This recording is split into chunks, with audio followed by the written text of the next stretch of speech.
What's up guys, and welcome back to another episode of Career Mode. This is episode number 94, and we start today's episode off with some player training and a brief look at our Champions League group, where to recap after our massive win against Sevilla on match day 4. We come into this game here against Lokomotiv Moscow in a penultimate game of the Champions League group. Right now, one win away from a guaranteed place in the knockout stages, and Roma avenging their demons from last year, where of course they were knocked out in third place. I've taken over this year, and whilst it was a struggling start, just one win in our opening 3 games, that big win against the Spaniards, I talked about it here at the Stadio Olimpico, was so significant. Win tonight on match day 5 against a side that right now are rock bottom of the group with 0 points picked up, and that'll guarantee qualification before match day 6 away at Stamford Bridge against Chelsea. So taking on the Russian side, I must admit it was a really tough first 45 minutes, and maybe we were feeling the pressure a little bit, knowing that all we needed was just a 1 win in our remaining 2 games.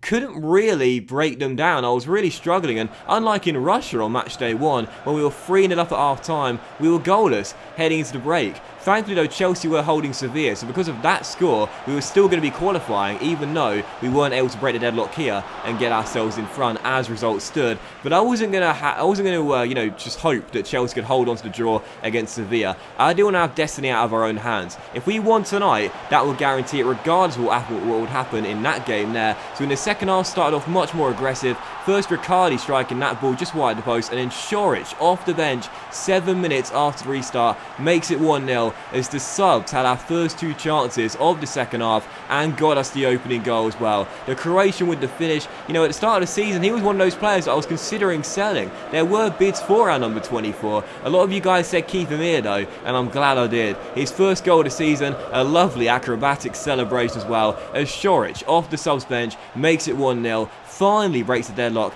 and puts us in front against the Russian side, and really, we should have been 2 or 3 up in the second half. We were much better in the second half than we were in the first. There, Diaz striking that ball into the side netting as the score remained at 1-0. But once we got ourselves the goal, there was never any danger of us losing that lead. We were the far better side from start to finish in the second half, and with 14 minutes to go, Pellegrini, getting a start in this game ahead of Wally Shaw, got his second assist of the game. The left back was having an absolute stormer, chipped the ball into the middle, and Pinamonti, who came off the bench for Ivan Toney, makes it 2-0 and ensures now that will do it. We are into the knockout stages of the Champions League. Lovely little cross by Pellegrini, dinked into the centre, perfect trajectory, and Pinamonti, eyes on the prize, volleys at home for I believe his second goal in the Champions League group stage. So that would do it. Final score, Roma 2, Lokomotiv Moscow 0.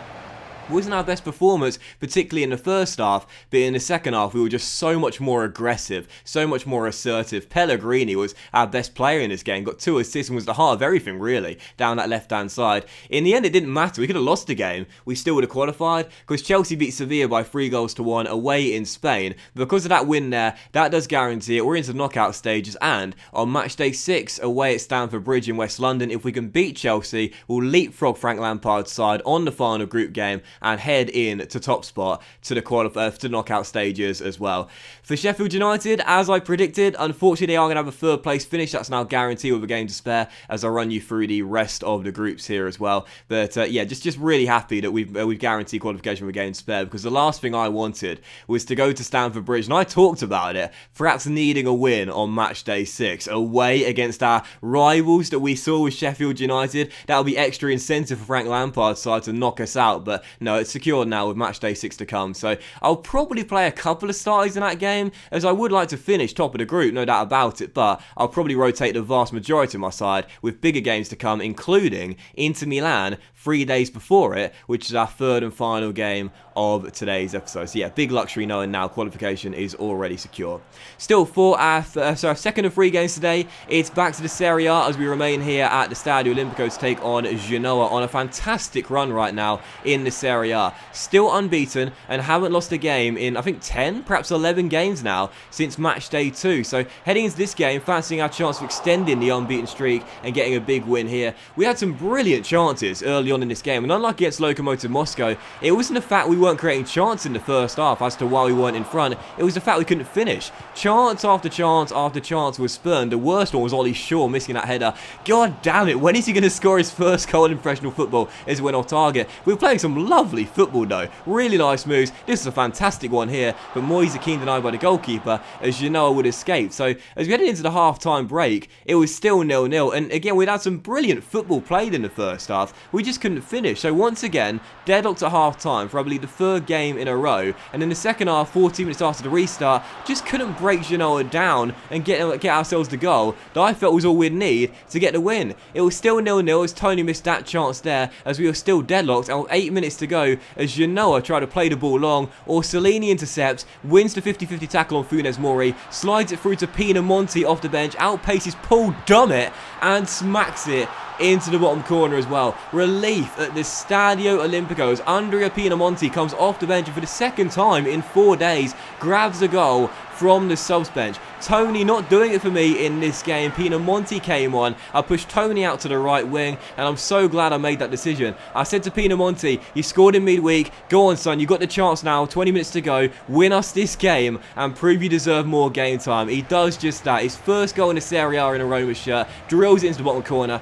Genoa mastered their own downfall though. They were holding on to the point and the clean sheet, which would have been a really credible one for them. But what on earth they were doing there towards the halfway line, I don't know. Why they sent so many players forward, I really don't know. Anyway, Orsolini intercepts, wins it back, plays it through, and Pinamonti wins us the game. So a huge win there as we keep the pace on Inter Milan. And as you can see, as we enter December, 13 games in, we're still 7 points behind Inter, who are yet to lose a game.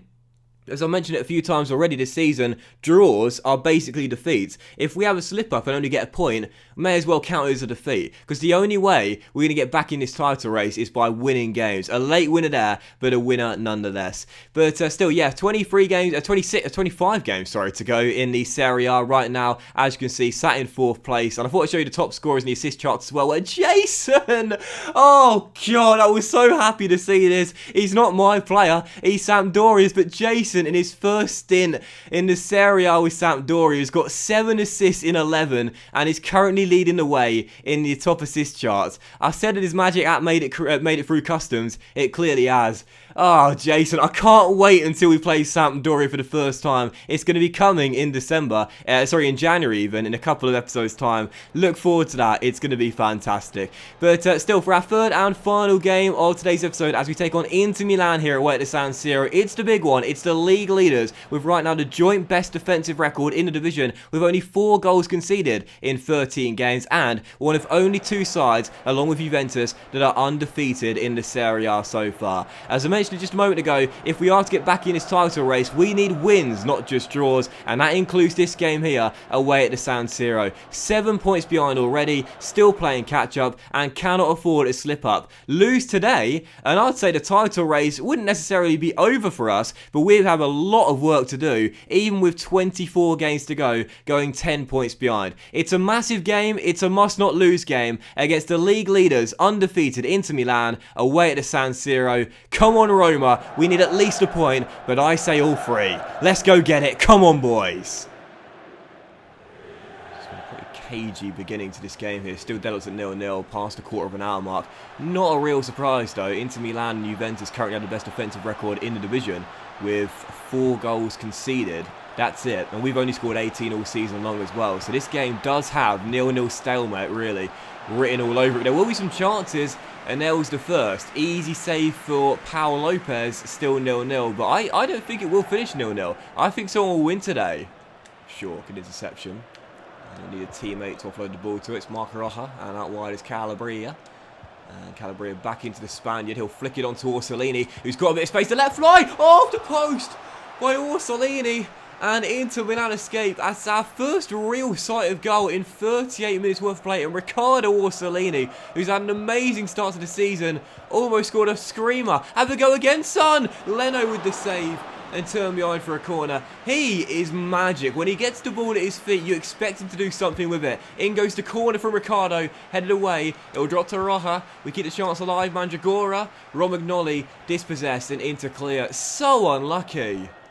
And that is going to do it for the first half's worth of action here at the San Siro. We are deadlocked to 0-0, not a surprise based on the form of both teams so far. But with 45 minutes to go, I still think someone will break this deadlock. But if they do, I think that's all it'll be. 1 goal will probably win this game here. At what point do I bring on Pinamonti? who scored in both of our last games against Lokomotiv Moscow in the game winner in our last match. Not too sure just yet, but Zaniolo turns and finds Orsolini. There is a chance here. Oh, it's a perfectly weighted through ball, and Tony's onto it. Now, Orsolini, if you make the right run, I'll peg it back to you. Oh, but he didn't. He waited too long to go into that 6-yard area. And really, with Ivan Toney, our top scorer this year, I should have been more confident to shoot, but after firing blanks in his last 2 games, I just hesitated there. But this time I'm not going to.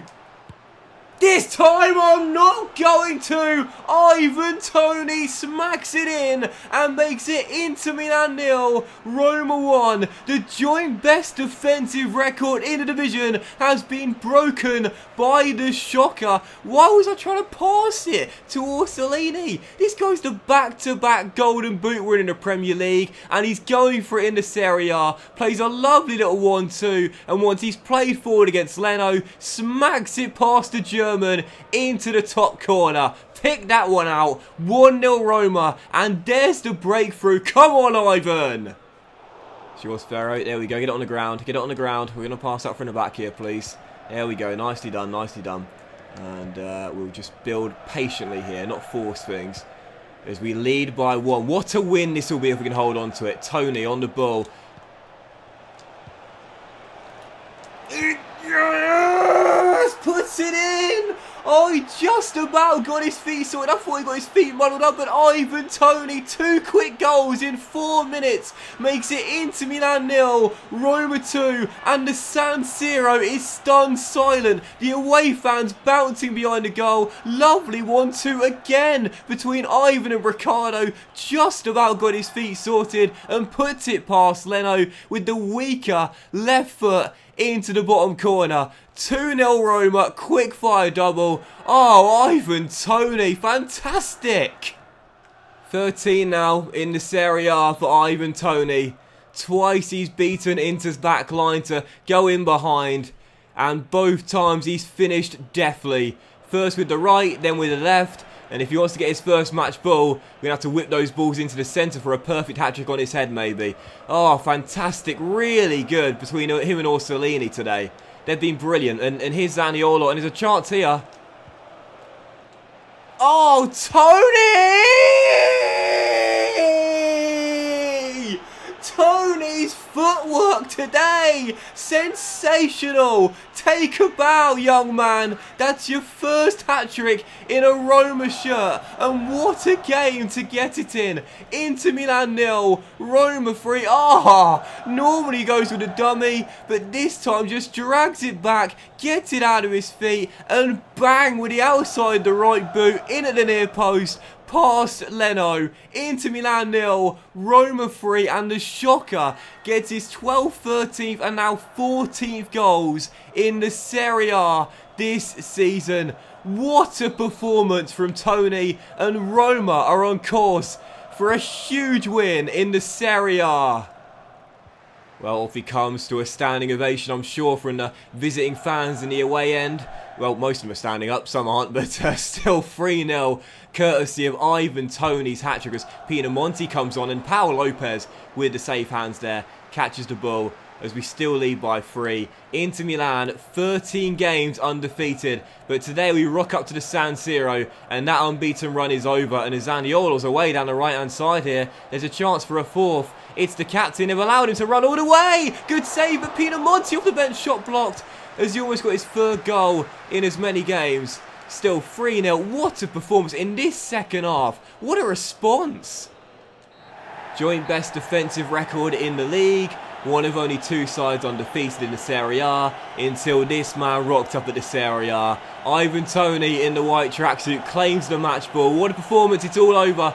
It is Inter Milan 0, Roma 3, and I really hope in FIFA 20 that when a player scores and gets the match ball, you still get to see celebrations as well. I don't know why they've changed that for this year, but either way, Tony with 3 clinical finishes in 9 minutes. 3 goals in 9 minutes. See us win the game by 3 goals to 0. Absolutely sensational second half performance from Roma. A lot more assertive, a lot more aggressive. We wanted the win, and we get it by 3-0, courtesy of the shocker. What a performance from Ivan. His best performance in a Roma shirt so far. Our best win with the new team so far. And what a game to get in as well. 3-0 the final score as we cut the gap on Inter to 4 points. Come on! And that will end today's episode of Career Mode, guys. So a big thank you for watching. I hope you have enjoyed it. And if you did enjoy today's episode, then please do drop a like, as likes are, of course, very much appreciated, and really help the channel out as well. Much love to you all. Have a fantastic day as we cut the gap on Inter to 4 points and knock them off top spot as well, as Juventus now lead the league with 38 points as we are 5 points